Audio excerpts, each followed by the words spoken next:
এখানে আমি সবসময় অনেক সময় বলি যে শাহবাগ অনেক দিয়েছে, আবার চিন্তার মধ্যে আমার অবস্থার মধ্যে একটা স্বপ্ন জাগিয়েছিল যে বাংলাদেশের যুব সমাজ যখন শাহবাগের আন্দোলন একটা বিশাল একটা রূপ নিয়েছে, যে এই যুব সমাজ আমরা যে মনে করছি তারা সমাজের প্রতি তাদের কোনো আকাঙ্ক্ষা নাই, সমাজের প্রতি তাদের কোনো চিন্তা নাই।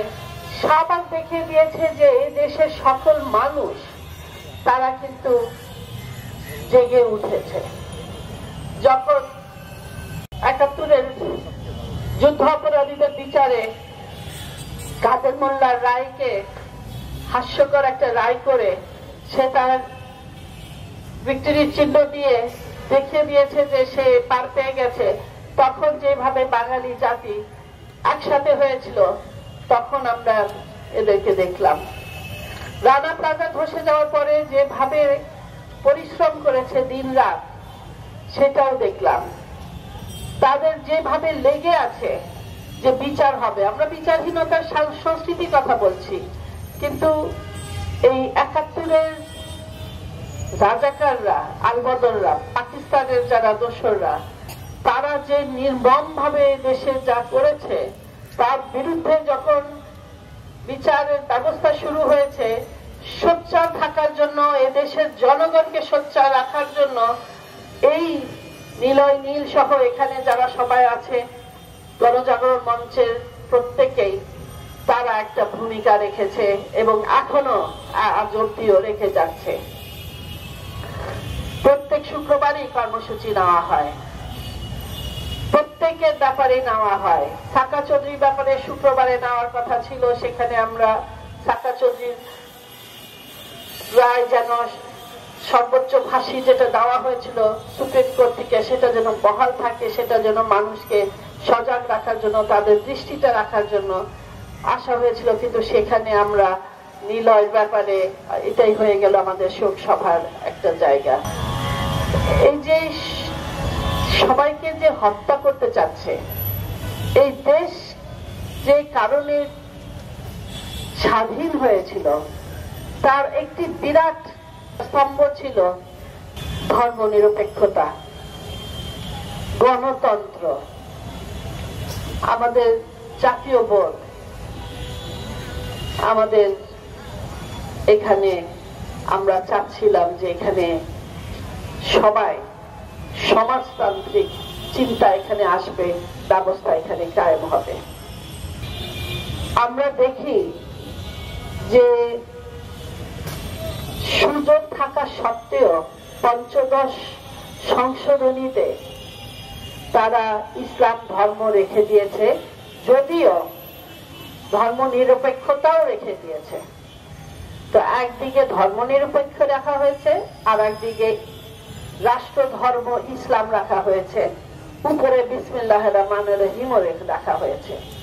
আমি এটা কি ধরনের ধর্ম নিরপেক্ষতা আমার মস্তিষ্কে এটা বুঝে উঠতে পারছি না। আমি এখানে 2 দিন আগে একটা আলোচনায় গেছিলাম টেলিভিশনে, এখানের সংখ্যালঘু সম্প্রদায় মাইনরিটিজ কিভাবে আছে সেটা। আমার এই মাইনরিটি শব্দটা ভালো লাগে না, তো আমি বললাম যে আসলে সংখ্যাগরিষ্ঠ বলতে চাই না, কেন আমরা শাহবাগের ওই যে 5ই ফেব্রুয়ারির পরে যে উত্তাল একটা ঢেউ এসেছে সেটাতেই বোঝা গেছে যে সংখ্যাগরিষ্ঠ মানুষ কি চাচ্ছে, এইটাই স্পষ্ট চলে আসছে। তো প্রভাবশালী কিছু ব্যক্তি যারা ধর্মকে ব্যবহার করছে, যেহেতু অধিকাংশ মানুষ দেশের মুসলমান, সেইটাকে ব্যবহার করে তারা তাদের নিজেদের রাজনৈতিক এবং অন্য অর্থনৈতিক আধিপত্য বিস্তার করতে চাচ্ছে, ধর্মকে ব্যবহার করে সারা বিশ্বেও এটা এক ধরনের জঙ্গিবাদকে নিয়ে চলছে। আমার চিন্তা যে এটা চাপিয়ে দেওয়া হচ্ছে, কেন এই দেশের মুসলমান যারা মুসলমান তাদের নিজেদের ধর্ম পালন করে, ওনারা হানাফি এবং অনেকে কিন্তু পীরের ভক্ত। এই ওয়াহাবি যারা এখানে এসে জঙ্গিবাদ এখানে সৃষ্টি করছে, তারা পীর বিরোধী, তারা কিন্তু হানাফি না, তারা ওয়াহাবি।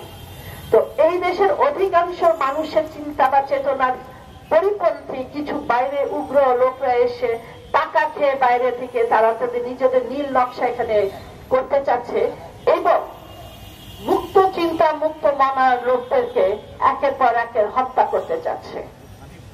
এই একের পর এক হত্যা করলে আসলে এ দেশের বাঙালি জাতি, আমাদের এই বাংলাদেশের যে সকল মুক্ত চিন্তার মানুষ আছে তারা কিন্তু থেমে যাবে না। ঠিক ৭১-এ যেরকম চেষ্টা করেছে, এখন যেরকম চেষ্টা করছে, আমাদের প্রজন্ম, তাদের প্রজন্ম তারা মুক্ত চিন্তা নিয়ে দাঁড়িয়ে থাকবে, মাথা উঁচু করে দাঁড়িয়ে থাকবে। সেটা আমরা বলতে চাই যে আমাদেরকে হত্যা করলেও আমাদের চিন্তা, আমাদের চেতনা, আমাদের মুক্ত চিন্তার জায়গাটা কোনোদিন হত্যা হবে না। কেন? এটাই হচ্ছে বাস্তবতা। বিষয় হচ্ছে যে যারা গবেষণা করছে, যারা বিজ্ঞান ভিত্তিক বিষয় নিয়ে আলোচনা করছে, তারা কিন্তু কোন সময় অন্যকে আঘাত বা অত্যাচার করতে বা তাদেরকে হত্যা করার কোনো চিন্তা করে না। কিন্তু যারা এসে হত্যা করছে, শুক্রবারের নামাজের সময় এসে হত্যা করে যাচ্ছে মসজিদে নামাজ না পড়ে, এই ধরনের মুসলমানরা আসলে মুসলমান কি না সেটা একটা প্রশ্ন অনেকদের মধ্যে, আমার মধ্যে প্রথমে জাগেনি। আমার সাথে আমার কর্মরত যারা থাকে তাদের মধ্যে অনেকে আমার গাড়ি, আমি যে গাড়িতে বসি সেই গাড়িতে যে চালাচ্ছে অথবা আমার বাড়িতে যারা কাজ করছে বা আমাকে সহযোগিতা করছে, তারা বলছে না কোন ধরনের মুসলমান যে জুমার নামাজ না পড়ে হত্যা করতে যায়, এরা তো আসল মুসলমান না। তো আসলে যেটা বিষয়টা আমি বলতে চাচ্ছি যে আমরা নীলয়ের প্রতি আমরা শ্রদ্ধা জানাচ্ছি। তার আগে অনন্ত বিজয়, আমাদের ওয়াশিকুর রহমান বাবু, তার আগে আমাদের শ্রদ্ধেয় অধ্যাপক অজয় রায়ের ছেলে অভিজিৎ, তারও আগে যখন 2013 সনের ফেব্রুয়ারি মাসে হত্যা হয়েছে রাজীব হায়দার, এর মধ্যে আরো অনেক হত্যা হয়েছে। এই যে একটু ভিন্ন চিন্তা করতে গেলেই যে তাদেরকে থাকতে দেওয়া হবে না, তাহলে আমি মনে করি আমরা এখানে যারা বসে আছি সবাই, আমরাও কিন্তু তাহলে একটু ভিন্ন চিন্তা করছি। যারা, কেন আমরা জঙ্গিবাদের পক্ষে না, আমরা হামলা করার পক্ষে না, আমরা হত্যা করার পক্ষে না। আমরা মনে করি এটা রাষ্ট্রের একটি দায়িত্ব যে এই ধরনের জঙ্গিবাদকে একেবারে নিষিদ্ধ করা, বন্ধ করা। প্রশ্ন জাগে, বিদেশ থেকে আমার কাছে অনেক চিঠি আসছে যে রাষ্ট্রের ভূমিকা কি, কজনকে ধরা হয়েছে, এটা কি রাষ্ট্রের দায়িত্ব না? আমি বলতে চাচ্ছি এখানে সরকারকে আমি প্রশ্ন স্পষ্টভাবে তুলতে চাচ্ছি, সরকার তার দায়িত্ব পালন করছে না কেন? সরকার কেন সে স্পষ্টভাবে বলছে না কেন আদেশ দিয়ে যে পুলিশ যেখানে তাদের ভূমিকা পালন করছে না সাথে সাথে সে অ্যাকশন নিচ্ছে না কেন?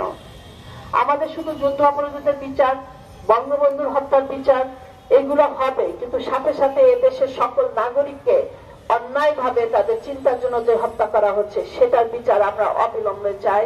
না হয়ে আমরা কিন্তু রাস্তায় থাকবো, আন্দোলন করব। আমাদের কয়েকজনকে যদি হত্যা করা হয়, যারা যারা সবচেয়ে বেশি মেধাবী, চিন্তা যাদের স্পষ্ট বক্তব্য আছে, খোরাক আছে, তাদেরকে হত্যা করলেও এই আন্দোলন বন্ধ হবে না, আমরা এখানে থাকবো।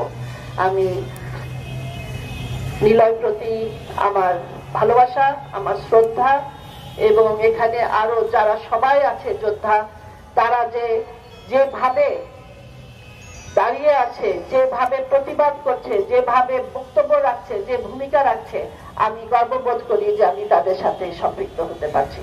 সকলকে ধন্যবাদ। জয় বাংলা।